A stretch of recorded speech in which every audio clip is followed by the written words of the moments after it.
بسم اللہ الرحمن الرحیم نحمده ونصلی علی رسوله الکریم اما بعد فاعوذ باللہ من الشیطان الرجیم بسم اللہ الرحمن الرحیم اللہم صل علی محمد وعلی آل محمد کما صلیت علی ابراہیم وعلی آل ابراہیم انک حمید مجید۔ ہزاروں کروڑوں درود و سلام ہو محمد نبی صلی اللہ علیہ وسلم پر اور آپ کی آل اولاد پر، آپ کے اصحاب پر۔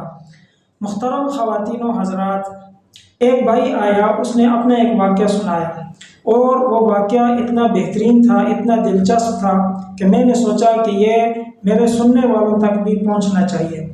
ہوا یہ کہ اس کی تنخواہ انتہائی کم تھی اور جب بھی اس کو تنخواہ ملتی 10-12 دنوں میں، زیادہ سے زیادہ 15 دنوں میں اس کی تنخواہ ختم ہو جاتی تھی۔ پھر اس کو کسی نے بتایا کہ جب بھی آپ کو تنخواہ ملے تو آپ یہ والی صورت پڑھ کر اس پہ پھونک دیا کریں، یہ طریقہ کریں۔ اس کو سارا طریقہ بتایا تو اس نے اسی پہ عمل کرنا شروع کر دیا۔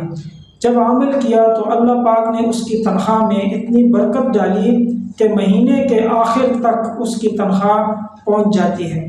دوستو، چینل کو لائک، شیئر، سبسکرائب ضرور کریں، شکریہ۔ وظیفہ کیا ہے؟ جو وظیفہ اس کو کسی نے بتایا تھا یا جو عمل اس کو کسی نے بتایا تھا وہ عمل ہے کیا؟ ہے انتہائی آسان ہے، مختصر ہے، ہر مرد ہر عورت کر سکتے ہیں۔ جب بھی آپ کو سیلری ملے اس پہ آپ یہ عمل کریں، 10 منٹ کا عمل ہے۔ دوستو، آپ نے ایسا کرنا ہے، ایک کپڑے کی تھیلی بنا لینی ہے، چھوٹی سی تھیلی۔ اس تھیلی میں جب بھی آپ کو سیلری ملے آپ نے اس تھیلی میں ڈال دینی ہے۔ پھر آپ نے اول آخر 3 دفعہ درود شریف پڑھ کر اس کپڑے کے اندر جو آپ نے سیلری ڈالی ہے اس کپڑے پہ آپ نے 3 دفعہ اول درود شریف پڑھنا ہے، 3 دفعہ آخر میں، درمیان میں 41 بار سورہ کوثر آپ نے پڑھنی ہے۔ سورہ کوثر قرآن مجید کی سب سے چھوٹی سورت ہے۔ اِنَّا أَعْطَيْنَاكَ الْكَوْثَرَ فَصَلِّ لِرَبِّكَ وَانْحَرْ إِنَّ شَانِئَكَ هُوَ الْأَبْتَرُ۔ یہ بہت پیاری سورت ہے، چھوٹی سورت ہے اور رزق کے معاملے میں اس سورت سے بڑھ کر کوئی اور وظیفہ نہیں دیکھا۔ یہ اتنی بہترین صورت ہے کہ رزق کی تنگی، ہر مشکلات کے لیے بھی انسان اگر اس صورت کو دن میں 129 دفعہ پڑھ لیا کرے تو اللہ تعالیٰ اس کی رزق کی تنگی دور فرما دیتے ہیں۔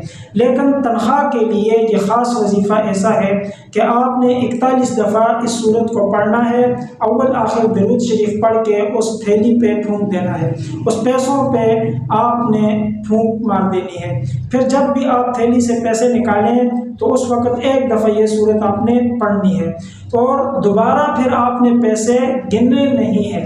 جب ایک دفعہ گن کے ڈال دیے بس دوبارہ گننے نہیں ہیں۔ انشاءاللہ مہینے کے آخر تک اللہ تعالیٰ کرے گا وہ پیسے چلے جائیں گے، اس میں اللہ تعالیٰ برکت ڈال دے گا انشاءاللہ۔ دوستو، اگر ویڈیو پسند آئی ہے لائک، شیئر، سبسکرائب ضرور کریں۔